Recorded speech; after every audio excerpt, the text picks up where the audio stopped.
Hello and welcome to another video. So today we're taking a look at a mid-sword variant. This is version 1. If you have watched my decks video for the weekend lobby tournament, this was one of the decks I highlighted. So we're actually going to go over it. I have a lot of games, honestly. I think we have one for every craft, so it will be a part of that every craft series at this point. So hope you guys will enjoy it, and we'll get pretty much right into it because there's not much to say. It's got a pretty standard low end and a pretty standard mid end and a pretty nice high end, and that's pretty much about it. So, kicking us off with our first matchup here against Dragoncraft. You're looking for mostly early cards, not too worried about taking the late game cards as much, although holding on to something like an Olivia isn't actually the worst outcome for your hand. And drawing the quick step, gonna be good. We get quick later, we get 1 damage. We set up nicely for Prim. I'm a big Prim fan, some people aren't, some people are. Prim seems to do a pretty alright job most of the time. And plays on curve pretty well, although I do wish I would use my play point a little more to force Prim out early. I think that's where it really does shine. So if I do have an extra play point, taking advantage of it is usually pretty good.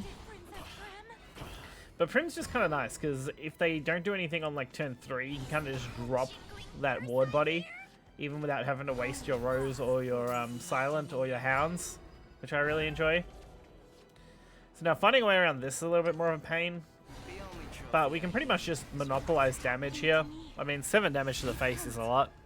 You do play this deck reasonably aggressive in the early game, and then you kind of mid-range out towards the mid-game, obviously. Where you might not be able to kill them by mid-game, but if you can, you'll always be able to capitalize on it, which is good. Otherwise, you're just kind of holding out long-term, stalling them, until you can finally chip away that last little bit of damage you usually need to do. Dragon, unfortunately, has some pretty good outs here. Not a great thing for me to have to deal with. But Rose sits up pretty nicely. And I really didn't need to play the Prim there, but hey, we went for it anyway, just so we could make sure we full clear board. Well, actually, sorry, so we set up the Evo. Some of these games are from like a day ago, so remembering exactly where these lines of play went isn't perfect. So they don't get a full clear off this, not on its own anyway, which is good. So we are going to be able to play our Hounds here, which does let us clear. You want to play as many things as possible most of the time, because the bigger your boards, you know, the harder it is to deal with, and also the fact that you're setting up Rally. Once you played 20 followers, your 6-drop Legendary does get a free Evo, which is very, very nice. And that thing actually becomes really live pretty easily. And now that we've picked up Albert, we actually have a potential lethal next turn. We just need to not heal or ward us out here, and unfortunately they do end up finding the heal. Not enough heal though. They need 12 or a ward to take this. So this on its own shouldn't be enough, and Albert should be enough to secure the game against Dragoncraft. Ramp is one of the better matches, as they do have a much slower early game. So you can usually capitalize on getting the damage in early, especially going second. And that gives us a very, very simple Albert lethal, which tends to be the best way to get lethal. Next up, we're playing against Portalcraft. This time we do end up getting our 6-drop. We are going to throw it away because it's a little slow when you're looking for early cards. And unfortunately, we didn't actually hit any early cards. Starting with 2 Zirconias, Amelia, and Albert really isn't what you want. Prim does kind of make up for it though. Again, being able to play the play point, going second, huge advantage. I actually do much prefer going second in most games playing Sword. It's not to say going first isn't good, but most matchups going second, getting that extra play point is just such a huge advantage. It allows you to really mess around with the board. So they are going to easily trade away this, which is a little unfortunate. But hey, we'll get there. We get a nice sniper here. Well, we get that little bit more damage in, and we try and prep for a Zirconia, because if we stick anything to board and we play the Zirconia, we get extra value. If we don't, then the Zirconia does just present its own value anyway, and that's fine. Which, it looks like we are going to at least get a little value out of Zirconia, getting that extra 1 damage on the Prim, while generating bodies. That's really what this variant of this deck does best, is generate bodies as much as possible early. And I do quite like that. The second variant that we have is pretty alright as well. I've been messing around with that lately, and it's okay. It's got a little bit of a different vibe than this variant, but similar endgame idea, after all, being both mid-range decks. So we can go for another Zirconia. This time we get to play very aggressive against Portal. They really didn't hit anything too crazy, which is good. It's looking more and more like a straight puppet portal, which is good for us. It's usually one of the easier decks to handle. I have much to learn. And they do end up conceding when they're facing down, you know, well and truly lethal on board. Next up, we actually have the Sword Mirror.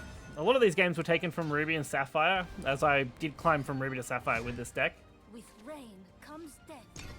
which is always good. But from what I've experienced, Ruby and Sapphire decks and skill level are basically identical. Like, it's very small margin of difference. So much so that I would say it's just independent on players.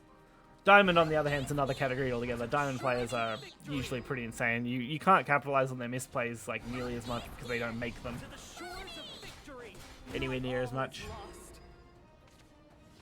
This time, though, we pretty much just play the limits. We're just going wide, getting whatever value we can. We're just going to try and counter them, stop them from getting as much value out of their cards as possible.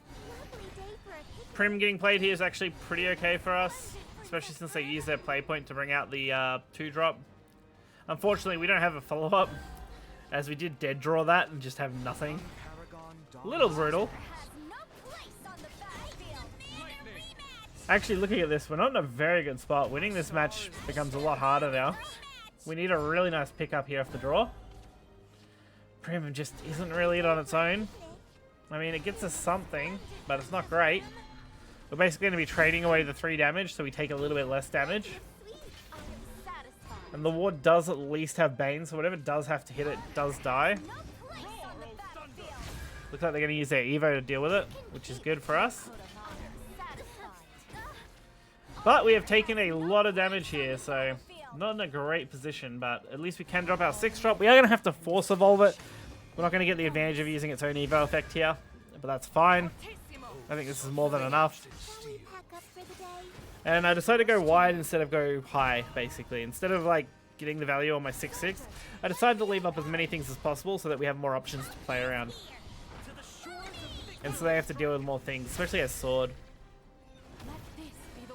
So their Amelia play, not too bad, honestly. They end up leaving up my stuff, which is good for me. So I can pretty much just Olivia this now. And we pick up the Prim, which we already, we could use. Prim plus Evo here. We're gonna clear all of this, I think. Or actually, I think we're just short of clearing all of it, but we're close enough that we should be fine. I did forget to attack the 1/1, which would have been a good idea, but then I would have also had to unambush the Prim. So I guess, in some ways, maybe not attacking there was actually the play. We're at a very similar plot play point-wise. We are going to try and heal a little bit more, though. And we're going to take advantage of having our 2-drop stuff going down. And this way I don't have to use another Evo, and I can get a little bit of damage in. So we're at a very even playing field now. They do get to play their Amelia, though, which we're probably going to want to counterplay here. Especially since they did use their last Super Evo point on her. If I could clear without Evo, that would actually be great. But even with Evo here, clearing is fine. Especially since we are going to get to hit Albert for 6 to face. So we get to clear this and hit with Albert. Which I think is more than enough value here. It's not great, but it's better than nothing. Especially when now they have to answer it with no Evos. They go for their own Albert, although not really going to do anything. All we have to do now is whiteboard, which Albert does in spades. And that does give us lethal again. Very, very quick games with this sword deck. So next up, we're playing against a Biscraft. Abyss comes in basically 2 variants. You're either going to have control or aggro, which we covered in the 12 decks video. It's basically all the meta decks of the format, or most of them, that are relevant.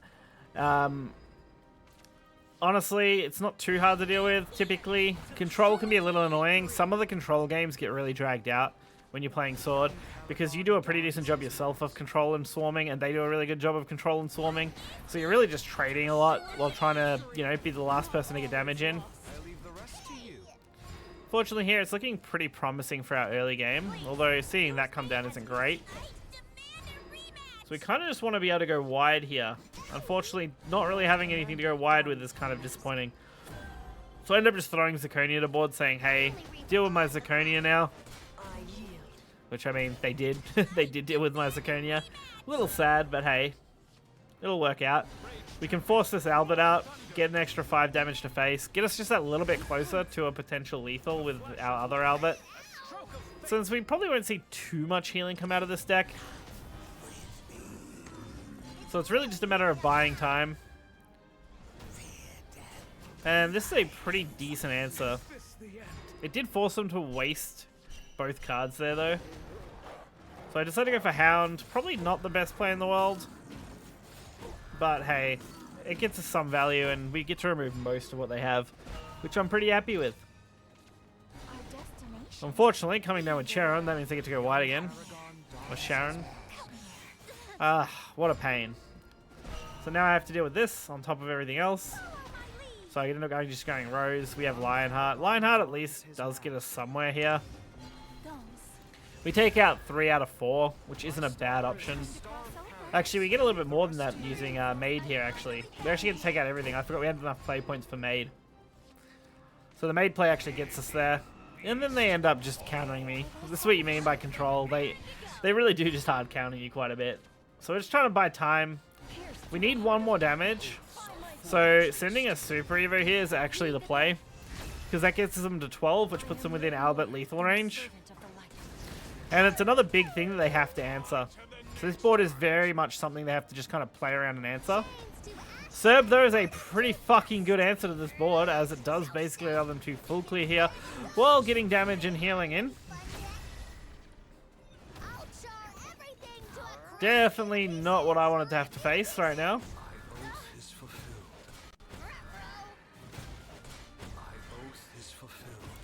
So unfortunately, Cerberus was literally the only thing I think that was going to be a problem for us. Luckily, we can pretty easily go for Silver Captain here along with Hounds. And I end up sending the Super Evo on the Captain as well, because that means the Hounds do get Barrier, which does just make them really sticky. That's mainly what I'm trying to do here. I wasn't seeing myself being able to go for Albert Lethal now, so it was kind of just like, hey, we'll see if they can answer this easily. If not, maybe we'll get some value out of these Hounds. Which, I mean, seems to have worked out a little bit, as they had to waste pretty much their entire hand dealing with this now. Which actually works out really well for us, leaving them on just 2 cards. While we get to pretty much just keep playing the game at this point. And playing whatever we want here. Going as wide as possible and filling our hand up with extra draw. While again saying, hey, can you deal with this? Over and over again, they're basically being forced into, hey, can you deal with this hand? Can you deal with this hand? Unfortunately, they have a pretty decent draw engine going on here, and it's not exactly what you want to see come out of them. Especially when they have a Super Evo point still. But at least this does force the final Super Evo point, and now we shouldn't have too much trouble dealing with that. And they did end up leaving up a couple of 1/1s, not really getting us too much value on its own. So I end up just going for it. Hey, we go for the sniper, we can take out the 5/5. And then just sending the 1/1s in while setting up more board. At this point, our 6-drop should also pretty much be live, I think. So that thing should get us enough value here that even if they do end up being able to go wide with something, we should have a good answer to it. And we end up drawing a second one, which means we can just play one at this point. Why not? We actually get really nice value out of this too, since we basically lose nothing and we only gain value from it. Unfortunately though, the best answer to this is exactly what they've played here. Killing 4 things and healing. Like I said, these streams get very drawn out and this becomes the longest game. Probably for the video nearly, because Control Abyss is just that oppressive. And Sword does a really good job of forcing them to keep playing. We're really just trying to whittle down as many cards out of their hand as possible. Force them to waste as many things as we can while keeping cards for ourselves as well. Lucky, I've actually got a pretty good draw here with Amelia, so we can actually Amelia into our 6-drop as well. Which would basically just let us keep playing. Not that I really want to play the 6-drop on its own, but we end up drawing Hound, which is perfect for this. It's a great way to go wide and force even more removal. Which, I mean, worked out pretty well because it forced the extra Cerberus. Luckily, they can't get too good a value out of this, since they are out of Super Evos. And thanks to Rose plus Luminous, we clear this without having to even use our 6-drop. While potentially even setting up even more board. This should do a great job of handling them now. Unfortunately though, one of the other, you know, extra control cards, more healing, more control. This time we do have to answer it with this, unfortunately. But I mean, we are going to, again, get really nice value out of it. It's basically a completely easy trade-off, while retaining our entire board and developing our board even more. And fortunately, this was finally enough for the Cerberus player to decide to just quit. They're like, hey, I've had enough. I think that's it. You know, too much to deal with. Following on from that excruciatingly long Abyss game, we are playing against Rune. Rune is a bit of a mess, honestly. Depending on how lucky they get will really depend on how this sword match plays out. It is very dependent on Rune's luck versus my luck. Because I can go wide and hit early pressure, but if they have the answers every time, there's really not a lot you can do. This will kind of just end your run and make it really hard to continue on. Fortunately though, it doesn't look too bad for us so far. We did get to develop our board pretty nicely, and as long as we can drop a Zirconia for buffing without losing too much more, I can be pretty happy, honestly, with where our board might end up. This looks pretty promising, thanks to Princess. We can pretty much just keep going face. Force them to have to hopefully answer our stuff by trading their 2-2. As we are looking at a Zirconia next turn. Unfortunately, they get full clear. We're still probably going to go Zirconia, because it's still the best play we have available to us. And they've already used one lot of removal. It did at least force them to use a potential healing card and a potential Earth Threat card to wipe out our board, instead of using it to heal, which is always good. I've played a lot of Rune, and I'm very familiar with, you know, most of the thought processes these players have. Especially with these more hybrid-y variants as well. You'll see a lot of them. So I decided to play aggressive here, and spreading out my stats instead of just evolving the Albert straight out.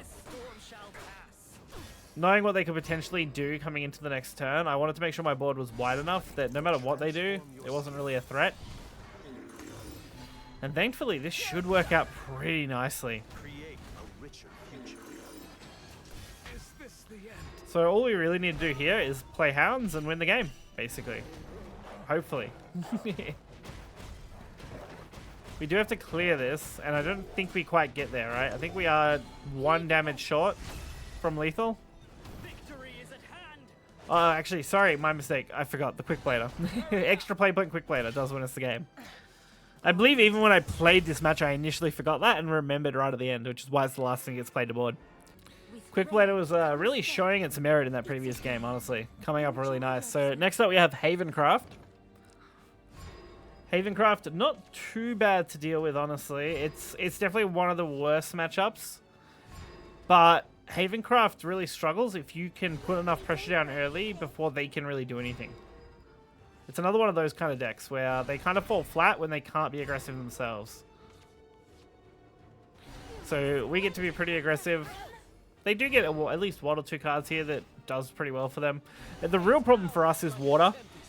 If we have to deal with water, it's going to be a problem. Thankfully, picking up that snipe was basically perfect. I was going to probably use the Princess, but using snipe there is just better value overall. Let's just get that damage in. Like I said, water, actually the worst thing for us to have to deal with. Not only does it wipe our board, it also heals them and sets up a really decent ward. By far the worst possible outcome for me there.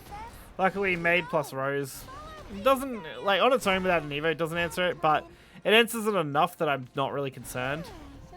We end up seeing a second water, so at least we've already seen 2 of these come down before I go super wide with some boards. Still kind of annoying though. Basically back to back having to deal with that. So I decided to just answer this time. We're going to use the Lionheart ward. This answers both cards pretty easily. Plus Sniper. That way we get to keep board as well. We're probably expecting a William from here. Although Featherfall, it's pretty okay. It's a decent clear, but having to use it to clear doesn't feel the best. This time I decided to take Captain as my advantage, because why not? At this point, we're not really in too bad a spot. We can pretty much drop Captain here, evolve Silver Captain, and hopefully just stick this to board. I mean, Bane under barrier is pretty valuable. Unfortunately, Odin is a little bit of a problem. They are going to go for this Super Evo. At least they probably won't be hitting face. Nope, they do hit face. Okay, that's great for us, actually. There's nothing better than them hitting face with that.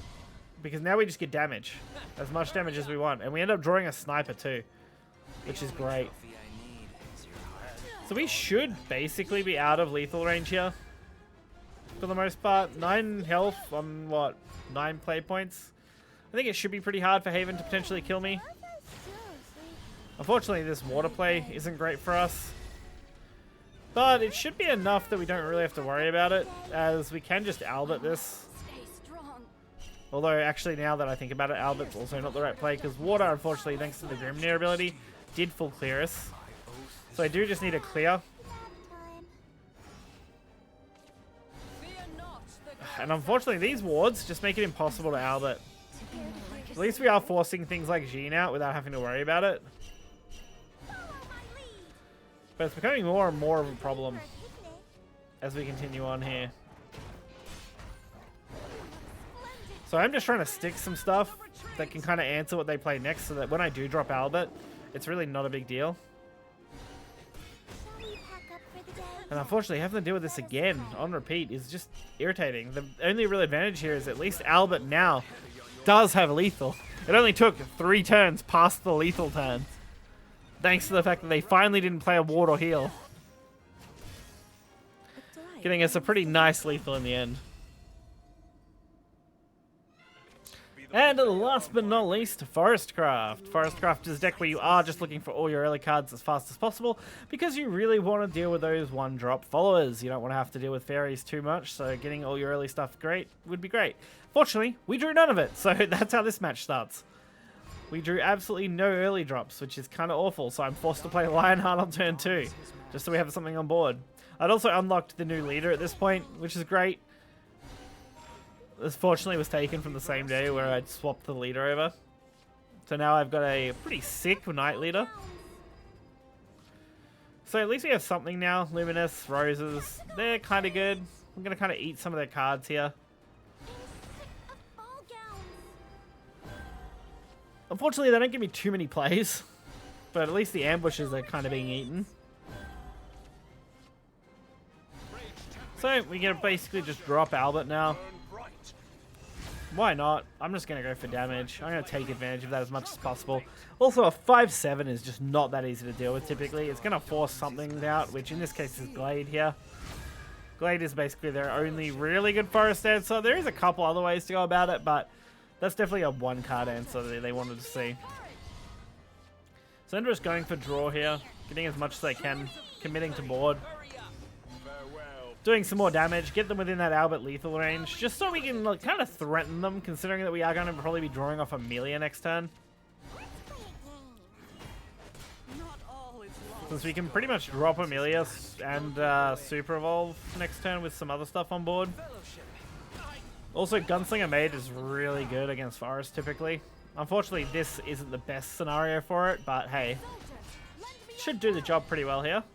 We were looking for an Albert, unfortunately not finding it's kind of brutal. Thankfully, at least the Bane should do some decent work here. We do also get to take out one of the 5/5s with our Super Evo. And this should put hopefully a decent amount of pressure on the Forest player to try and answer my board. That's really the point you want to be at. You want to always have them answering you, and really you answering them.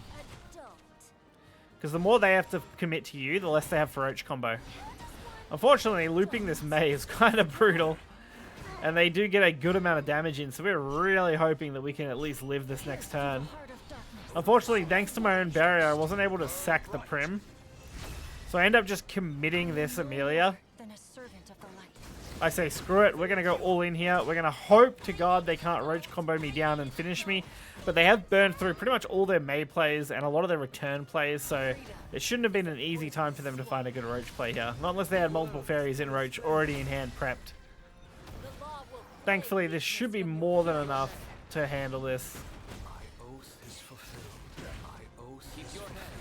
Ooh, not too great though. At least we did force out both of those. We are pretty weak now. Which again, it's not a great spot to be. Thankfully, the Hounds plus the Rose does answer this completely. While also setting up at least some kind of ward. Because we are going to take a lot of damage off this. And we do get to see them play Olivia. Definitely not what I wanted to see. So they do have a pretty decent way now to full clear. See if they don't mess this up or not. I can't actually remember which way this goes. Nope, they do end up answering this, leaving me on just 1 health. And we don't end up top decking the answer, which is a bit disappointing. At least with Maid here, we can answer this pretty well ourselves while leaving up some wards. We're on just 1 health though. Very, very bad situation to be. There's a lot of answers to me right now. Unfortunately, it doesn't really look like they find too many of them. The fairies are pretty aggressive though.